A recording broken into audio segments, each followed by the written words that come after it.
Slice தான்.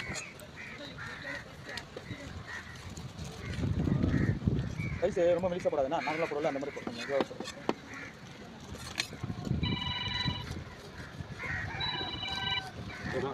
Okay, அந்த சைஸை போடுறேன். ஓகே, ஹலோவா? சோப்பா வாஷ் சோப்பா இல்லை க்ளீனிங் சோப்பா? நமக்கு கை கழுவுறதுக்கு தனினா அதை வாங்கிக்கலாம், இல்லை சுண்ணாம்பு சோப்பு. சரி ஓகே, சரி. இந்த சுண்ணாம்பு சோப்பில் ஆதார் கடை அதிகம் கிடையாது. அதுக்கு செடி பதிலாக கடை வசதியாக போகுது. ஓ அங்கேயா? Okay okay.